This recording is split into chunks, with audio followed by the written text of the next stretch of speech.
సైలెంట్గా ఉండటం ఇదంతా కూడా బీజేపీ ఎలా చూస్తాం? మేము టార్గెట్ కంప్లీట్ అయింది, ఆయన సైలెంట్గా ఉంచడం కోసమే కవితను అరెస్ట్ చేశారు అనేది. ముందుగా మీకు అలాగే యోయో టీవీ ప్రేక్షకులకి అలాగే ప్యానెల్ ఉన్న మిత్రులకి నమస్కారం.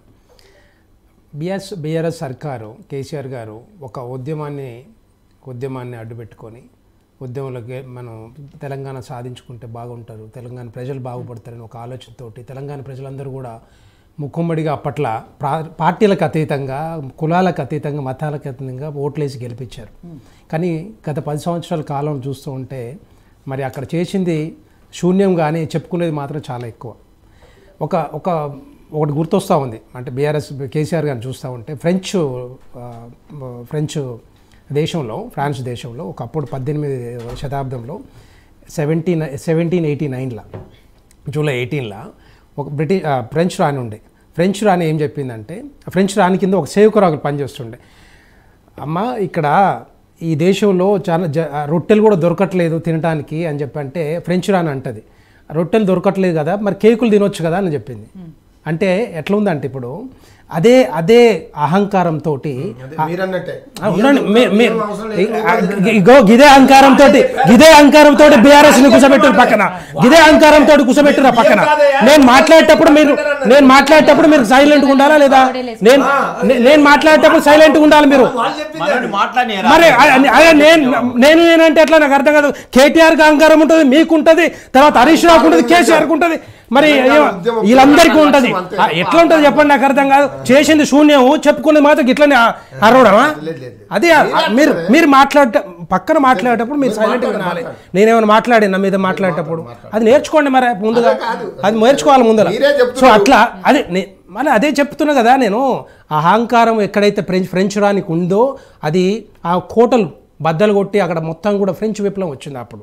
అట్లాగే ఇప్పుడు కూడా కాళేశ్వరం 1,00,000 కోట్లు ఖర్చు పెట్టి కాళేశ్వరం కుంగుతుంటే మొత్తం 2 పిల్లలు గుంగునే కదా, దాన్ని రిపేర్ చేయొచ్చు కదా అని కేసీఆర్ అంటే చూస్తుంటే తెలంగాణ ప్రజలు ఎట్లా ఊరుకుంటారండి? తెలంగాణ సభ్య సమాజం 1,00,000 కోట్లు అవి ఎవరి సొమ్మది, ఎవరి అబ్బ సొమ్మది, ఎవరు ఖర్చు పెట్టాలి? ఇదేనా 1,00,000 కోట్లు తీసుకొచ్చి పెట్టింది? 18% వడ్డీలు కట్టుకుంటా రకరకాలుగా నానా యాతలు పడుతూ ఉంటే తెలంగాణ రాష్ట్రం, తెలంగాణ ప్రజలు ఇదేనా చేసింది? మరి అందుకనే తెలంగాణ రాష్ట్రంలో కేసీఆర్ని బీఆర్ఎస్ సర్కార్ని పక్కన మరి ఓడించి 100 రోజులు అయింది. 100 రోజులు అందుకే ఇప్పుడు ఆ 100 రోజుల నుంచి చూస్తూ ఉన్నారు తెలంగాణ ప్రజలందరూ కూడా. అందుకనే తెలంగాణ ప్రజలు బీఆర్ఎస్ను పార్టీని ఓడించి పక్కన పెట్టింది. అయిపోయింది. తెలంగాణ సమాజానికి, తెలంగాణ అస్తిత్వానికి కేసీఆర్కు ఏమాత్రం కూడా సంబంధం లేదు. ఎప్పుడైతే కేసీఆర్ గారు టీఆర్ఎస్ని బీఆర్ఎస్గా చేసిండో అప్పటికే తెలంగాణకి ఆయనకి సంబంధం కట్ అయిపోయినట్టు లెక్క అందరూ అనుకుంటున్నారు. అందుకనే మన తీర్పు ఇచ్చారు కదా, క్లియర్గా తీర్పు ఇచ్చారు. అట్లాగే 1 కాదు 2 కాదు, చాలా లక్షల కోట్లు ప్రతి దాంట్లో స్కామ్ ఇప్పుడు తీయాలి. ఇప్పుడు మరి కాంగ్రెస్ సర్కారు, కాంగ్రెస్ ప్రభుత్వం, రేవంత్ రెడ్డి గారు ఇవన్నీ కూడా బయటకు తీయాలి. ఇది ఒక్కటి కాదు. ఇప్పుడు లిక్కరు రాని ఎవరండి? ఇప్పటిదాకా ఎవరు చూసారు? అక్కడ ఎవరిని అనుకున్నారు? ఎక్కడన్నా ఏ దేశంలో అన్నా కూడా ఆడవాళ్ళు, మహిళలు లిక్కర్ వ్యాపారం చేసి చూసామా ఎక్కడైనా? మరి లిక్కర్ రాని ఇప్పుడు ఎన్ని సంవత్సరాల నుంచి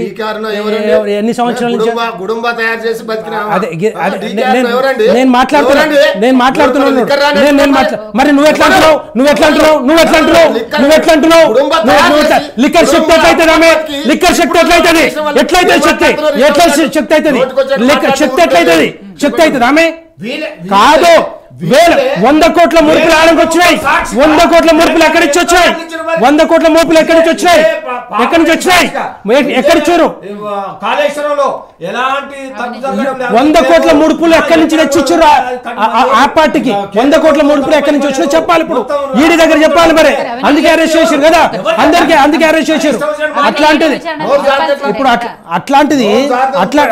అట్లాంటిది అది ఇప్పుడు మరి 100 కోట్ల ముడుపులు ఎక్కడి నుంచి తీసుకుపోయి ఎవరికి ఇచ్చారు? అక్కడ ఈడీ ఎందుకు ఇచ్చారు? ఈడీ విచారణ తేలుతుంది కదా. మరి అదే చెప్తున్నాను. నేనేమంటున్నా అంటే ఇప్పుడు శక్తి అని ఎట్లా చెప్తారండి? నాకు అర్థం కాదు. శక్తి అని ఎట్లా చెప్తారు చెప్పండి? తెలంగాణ సమాజం ఒప్పుకుంటుందా? ఎవరన్నా ఒప్పుకుంటారా? పోనీ చూడమని చెప్పండి. అదే నేను చెప్తున్నాను ఇక్కడ, అదే క్లియర్గా చెప్పేది. ఇప్పుడు ఇట్లాంటి అంటే అందుకే బీఆర్ఎస్ సర్కార్ని ఓడించిందే ఇగో ఇట్లా ఇవన్నీ కూడా కుంభకోణాలు, రకరకాల ప్రతి దాంట్లో స్కామే. డబుల్ బెడ్రూమ్ అంటే అది స్కామే, తర్వాత దళిత బంధు అంటే అది స్కామే, రకరకాలుగా. అది ఇంకోటి చెప్పాలంటే వాళ్ళ కార్యకర్తలను కానీ వాళ్ళ నాయకులను కానీ తెలంగాణ ప్రజలను ఎప్పుడైనా దగ్గరికి రానిచ్చిండా? అది ఒకటి చెప్పాలి తెలంగాణ ప్రజల్ని. దానికోసమే కదా ఇప్పుడు మన ఓడించింది. అందుకే ఎప్పుడు కూడా అహంకారంతో ముందుకు పోతా అంటే ఇప్పుడు కేసీఆర్ గారే చెప్తున్నారు, మీరు అత్యాశకు పోయి మమ్మల్ని ఓడించారు మీరు అని చెప్పేసి మొన్న ప్రెస్ మీట్లో ఇక్కడ మన మీటింగ్లో. అది అంటే తెలంగాణ ప్రజలు తప్పు చేస్తున్నట్లు లెక్క. ఆయన కరెక్టా? పోనీ ఆయననే కదా ఒకప్పుడు నెత్తిన మీద ఒకప్పుడు తీసుకుపోయి నెత్తి మీద పెట్టి మరి బాధ్యత ఇచ్చింది. అప్పుడు మరి దళితులను ముఖ్యమంత్రి చేస్తా అని చెప్పింది. మరి అన్నీ కూడా అబద్ధాల మాటలు, వందల కొద్ది అబద్ధాలు, కొన్ని మాత్రం సాధ్యమైన తప్పితే అంతకంటే ఎక్కువ ఏమీ లేదు ఇక్కడ. అందుకనే తెలంగాణ సమాజం మొత్తం కూడా చూస్తూ ఉంది కాబట్టి భారతీయ జనతా పార్టీ రేపొద్దున భారతీయ జనతా పార్టీ కాంగ్రెస్ పార్టీకి ఆల్టర్నేటివ్గా వస్తుంది, ఎట్టి పరిస్థితుల్లో గెలుస్తుంది. బీఆర్ఎస్ పార్టీ అనేది అస్తిత్వమే కోల్పోతూ ఉంది. మునిగిపోయిన నావ తెలంగాణ ప్రజలందరూ గమనిస్తున్నారు. దాంట్లో టీఆర్ఎస్ బీఆర్ఎస్ పార్టీలో ఒక్కరు కూడా ఉండే పరిస్థితి కనబడతలేదు. ఎందుకంటే వాళ్ళకే ఆయన ప్రభుత్వంలో ఉన్నప్పుడు విలువ ఇవ్వనప్పుడు వాళ్ళు ఎందుకు ఉంటారండి? బయటికి పోతారు, 100% బయటికి పోతారు. 2001లో ఎట్లున్నారో గట్లనే అవుతుంది ఇప్పుడు కూడా. గ్యారంటీ అది మాత్రం ఎట్టి పరిస్థితిలో ఉంటుంది. అదే అందుకని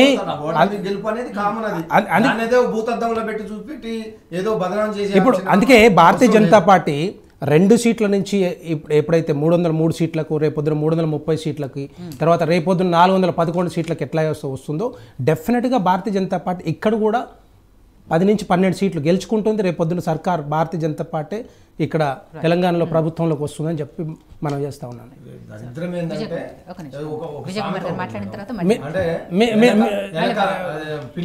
అంటే ఎప్పుడు మీరే రావాలా? ఎప్పుడు కాదు, ఎప్పుడు మీరే పార్టీలో అధికారంలో ఉండాలా? తెలంగాణ సమాజం